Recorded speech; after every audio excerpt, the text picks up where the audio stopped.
In the quiet expanse of the rugged plains, Silas Hart lived alone, a loner rancher shunned by the nearby town of Dust Hollow.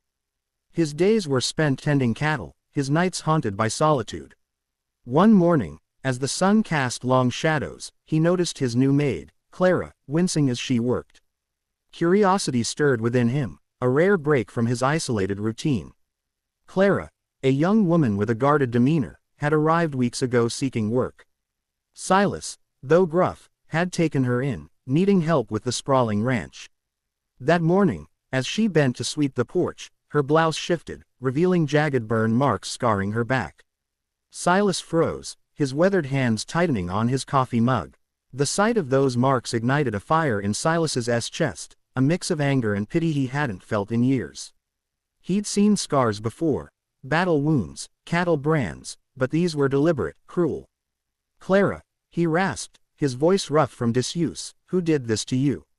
She flinched, her eyes darting away, unwilling to speak. Days passed, and Silas couldn't shake the image of those burns. He watched Clara closely, noting her flinches, her reluctance to meet his gaze. Rumors swirled in town about her past, whispers of a ruthless gang that roamed the region. Silas's mind churned, piecing together a story of abuse and escape. One evening, under a sky streaked with orange, Silas confronted Clara again. "I ain't one to pry," he said, "but the marks tell a story. You're safe here, but I need to know." Tears welled in her eyes as she confessed. The gang had branded her, a mark of ownership, before she fled. The revelation fueled Silas's resolve. He'd lived alone by choice, avoiding trouble, but this was different. The gang, led by a man named Rafe Cutler, was known for terrorizing the weak. Silas knew confronting them meant risking his life, but the thought of Clara's suffering gnawed at him. Silas spent nights planning, his cabin lit by a single lantern. He sharpened his old rifle, oiled his revolver, and mapped the gang's last known hideout. The town had ignored their crimes, too afraid to act. Silas, with his loner's stubbornness, decided he'd be the one to end it. At dawn, Silas saddled his horse, a sturdy mare named Bess, and rode toward Cutler's camp. The journey was tense, the air thick with the scent of pine and impending storm. He carried a letter in his pocket, addressed to the sheriff, detailing Clara's story and his intent. Reaching the camp, Silas found a cluster of ramshackle tents and armed men lounging by a fire. Cutler, a hulking figure with a scarred face, spotted him and laughed. "What's this, old man? Come to join us?" Silas's steely gaze silenced the jeers, his purpose clear. "I'm here for Clara," Silas declared, his voice cutting through the wind. "You marked her, and I'm here to see you pay." Cutler sneered, drawing his pistol, but Silas was ready.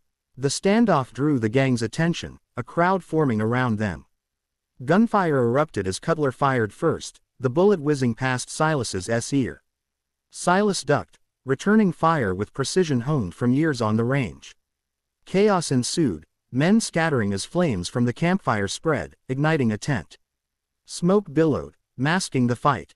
Amid the fray, Silas wounded Cutler, the gang leader clutching his leg as he fell. The others hesitated, their bravado fading. Silas stood over Cutler, his rifle trained, and demanded, "Where are the others you've hurt?" Cutler spat defiance, but pain weakened his resolve. Clara's name slipped from Cutler's lips, a confession of her escape and the gang's crimes. Silas bound Cutler's hands, using rope from his saddle. The remaining gang members fled, leaving their leader behind.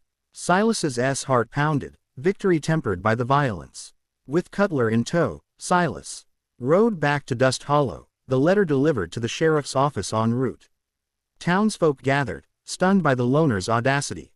The sheriff, roused from apathy, took Cutler into custody, promising a trial for human trafficking. News spread like wildfire. The local paper, Dust Hollow Dispatch, ran the headline, "Loner Rancher Topples Gang, Saves Maid." Silas became an overnight hero, his solitude shattered by admiration. Clara, freed from her past, thanked him with tearful gratitude. The trial drew crowds, Cutler's crimes exposed, branding, coercion, and worse. Evidence from the camp, including Clara's testimony, sealed his fate. Silas sat silently, his hat low, uncomfortable with the attention but proud of the justice served. As weeks passed, Dust Hollow changed. The gang's reign ended, and Clara found a new life, opening a small shop. Silas returned to his ranch, but the town no longer shunned him. Children waved, and neighbors brought gifts, a community forming around his deed. One afternoon, a reporter visited Silas, seeking the story behind his bravery. "Why'd you do it?" she asked. Silas shrugged, staring at the horizon.